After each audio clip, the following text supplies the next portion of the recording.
Beloved child, come closer. Let the noise of the world fall away for this moment, and let your heart be still, for I see you.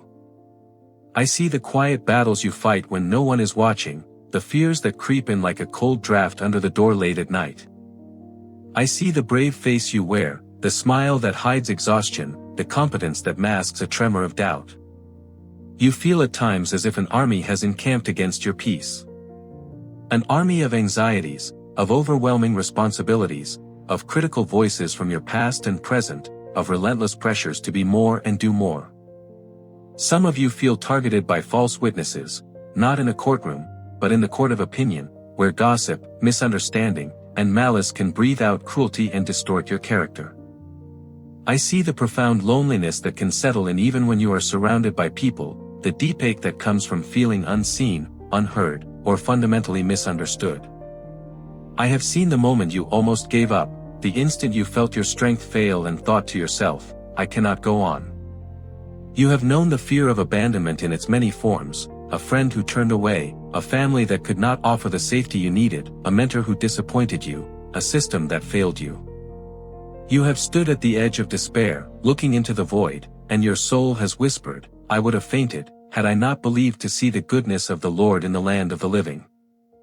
You are not weak for feeling this way. You are not faithless for having trembled. You are human, and your heart is a precious, tender thing. Your vulnerability is not a flaw, it is the very place where my strength is made perfect and where your deepest courage is born. If these words are finding the hidden places in your soul, stay here with me. Subscribe to this channel, not just as a click, but as a deliberate act of choosing refuge and remembrance. Make this a place you can return to whenever the shadows lengthen and you need to hear my voice again. And please, do not leave, because in the heart of this message, I am going to reveal to you a sacred secret that can change everything. How the unfiltered honesty of a searching child and the unshakable confidence of a victorious warrior can live together inside of you. I will show you that you do not have to choose between being strong and being real, for in my presence, they become one and the same. It is a truth that can transform your fear, not by erasing it, but by turning it into a doorway that leads directly to my face. Now, let me lift your perspective beyond the immediate threat, beyond the noise of the battle. Let me show you what this struggle looks like from the quiet of eternity. The psalm you have come to today, Psalm 27, is a journey from brilliant light to deep shadow and back into steadfast hope. It is the song of a soul that has learned the most vital lesson of all. That the ultimate answer to fear is not the absence of enemies, but the overwhelming presence of a singular love. The central declaration is this: the Lord is my light and my salvation. Let this be the metaphor that rebuilds your inner world. Imagine you are walking through a vast, dark, and unfamiliar forest. Every snap of a twig, every whisper of the wind, every shadow that dances at the edge of your sight can become a source of terror. Your focus narrows to the threats, both real and imagined. But what if, instead of just a map, you were given a lantern that could never be extinguished? A light so profound it not only illuminates the path directly before you but also casts a warm, steady glow, revealing that the menacing shadows were just twisted branches and the frightening sounds were merely the forest breathing. That is who I am for you. I am your light. I do not always remove the forest, but I fill it with my presence. The purpose of this light is not just to help you survive the darkness, but to do something far more radical. To help you behold the beauty of the Lord even there. My light reveals the truth of your situation, the path, the dangers, but it also reveals me. It shows you the intricate moss on the stones, the silent stars between the leaves, the resilient life that thrives in the shadows.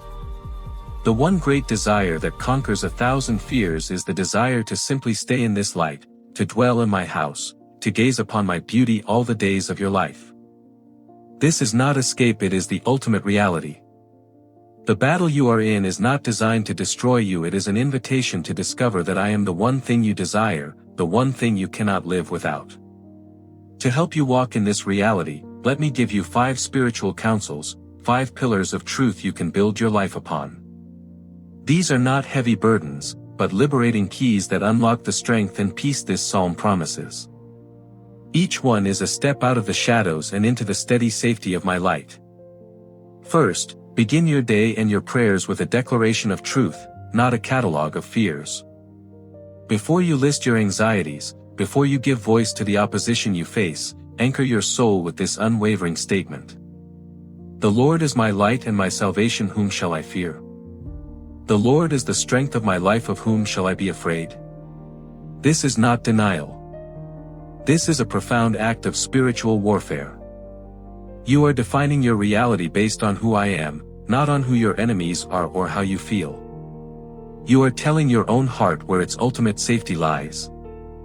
This sets the tone for everything that follows. When your heart is rooted in this confidence, the armies that encamp against you lose their power to terrify. David did this when he faced Goliath. His focus was not the giant's size, but the name and power of the God of Israel. He spoke his confidence in me before he ever picked up a stone. In the same way, when Jesus faced the storm on the sea, his peace was not circumstantial, it was rooted in his unshakable connection to the Father. He was the calm within the chaos because he knew who his source of strength was. Make this your first thought, your first prayer, your unwavering anthem. Second, cultivate the one thing. Your heart is pulled in 1,000 directions by fears, duties, and desires. The secret to peace is to gather all that scattered energy and focus it on a single, holy pursuit. The psalmist says, "One thing have I desired of the Lord, that will I seek after, that I may dwell in the house of the Lord all the days of my life." This is the master key. When your primary hunger is for my presence, for the simple joy of being with me, to behold my beauty and to inquire in my temple, then other concerns begin to find their proper place. They do not vanish, but they shrink in comparison to the magnificence of your one true desire. Seeking my house is not about a physical building, it is about creating a permanent home for your soul in my presence. It is a conscious choice to prioritize intimacy with me over the management of your fears. Think of Mary and Martha. Martha was anxious and troubled about many things, but Mary chose the one thing that was necessary: to sit at Jesus' feet and listen. She was dwelling in his house in that moment. Her singular focus brought her peace in a way that frantic activity never could for her sister. Nurture this one desire above all others. Seek me for me, not just for what I can do for you. In finding me, you will find everything else. Third, bring your raw, unfiltered vulnerability into the light of my presence. The second half of this psalm is a cascade of honest, desperate cries. Hear, O Lord, when I cry with my voice. Hide not thy face from me. Leave me not, neither forsake me. The same man who declared unshakable confidence is now pleading like a lost child. This is not a contradiction, it is the portrait of authentic faith. Do not ever believe you must hide your tears, your doubts, or your loneliness from me. I was not offended by David's pleading, and I am not offended by yours. In fact, your honest vulnerability is a fragrance I cherish. The most powerful line of surrender in this psalm is this: "When my father and my mother forsake me, then the Lord will take me up." You have permission to name your deepest fear of abandonment, because in naming it, you create the space for me to rush in and prove that promise true. I am the God who takes you up when you feel dropped by the world. Remember Jesus in the Garden of Gethsemane? He did not suppress his anguish. He poured it out before the Father, saying, "My soul is overwhelmed with sorrow to the point of death." His humanity was not a barrier to his holiness, it was the path through which he surrendered. Bring me your honest heart, your cries, your fears of being left behind. I will not turn away. I will take you up. Fourth, ask me for a plain path when you are surrounded by confusion. When you face enemies, false witnesses, and those who breathe out cruelty, the temptation is to get lost in complex strategies of self-defense or to become entangled in their drama. The psalmist's wisest prayer in this moment is astonishingly simple. Teach me thy way, O Lord, and lead me in a plain path, because of mine enemies. A plain path is a straight, level, uncomplicated road. It is a prayer for clarity in the midst of chaos. It is asking me to show you the next simple, right thing to do, free from the twists and turns of deceit and manipulation. It is a request for wisdom and integrity to guide your steps so you do not stumble into the traps set by others. You do not need a complicated battle plan, you need a clear, illumined step to take right now. When the early apostles faced immense opposition and confusion about the future of the church, their constant prayer was for the guidance of the Holy Spirit. They asked for wisdom, for the right words, for the next right move. And I gave it to them, not all at once, but one plain step at a time. Stop trying to navigate the entire maze at once. Just ask me, Lord, show me the plain path for today. I will make your way clear. Fifth, make the courageous choice to wait on me with active expectation. The psalmist confesses, I had fainted, unless I had believed to see the goodness of the Lord in the land of the living. This is the turning point where hope fights back against despair. The belief is not just for a reward in heaven, but for seeing my goodness manifest here, now, in your lifetime. After this confession, the final command is given. Wait on the Lord. Be of good courage, and he shall strengthen thine heart. Wait, I say, on the Lord. This waiting is not passive, empty thumb twiddling. It is a pregnant, powerful, and courageous act. It requires good courage because it means resisting the urge to take matters into your own hands, to run, or to give up. As you wait with courageous trust, a miracle happens. I shall strengthen thine heart. I build fortitude, resilience, and patience within you. The waiting itself becomes the gymnasium for your soul. Abraham waited for decades for the promised son, a wait that was active, fraught with challenges, yet it was the very process that forged him into the father of faith. Wait for me. Do not faint. Believe that you will see my goodness break through into your current situation.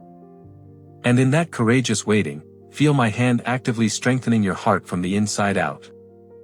My beloved, my child, here is the secret I promised you. Your deepest fears and your highest confidence are not enemies. They are dance partners in the ballroom of your heart, and I am leading the dance. This psalm teaches you to hold both. To declare, the Lord is my light. While also crying, do not forsake me. To stand firm against an army, while also admitting you would have fainted without hope. This is the whole, integrated life of faith I invite you into. You do not have to be a plaster saint. You just have to be mine. When you feel abandoned, I will take you up. In times of trouble, I will hide you in my pavilion. I will set your feet upon a rock, and I will lift your head above the chaos that surrounds you. Your part is to desire me, to seek my face, to cry out to me, and to wait with courage. My part is everything else. I will be your light. I will be your strength. I will be your salvation. I will answer you. I will teach you. I will strengthen you. Receive this blessing now. I bless you with a spirit of unshakable confidence, rooted not in your circumstances, but in my unchanging character. I bless your heart with a singular, holy desire for my presence that eclipses all fear. I bless you with the courage to be vulnerable, to bring your authentic self before me without shame. I bless your journey with a plain path, with clarity and wisdom to navigate the complexities around you. I bless your soul with the strength to wait, and I bless your eyes with the faith to see my goodness unfold in the land of the living. May my light illuminate your way, may my salvation be your constant shield, and may my presence be the house in which you dwell, safe and beloved, all the days of your life. If this word has been a light for you today, subscribe to remain in this circle of grace. And please, share this message. There is someone you know who feels surrounded, abandoned, or on the verge of fainting. Let this promise be their strength today.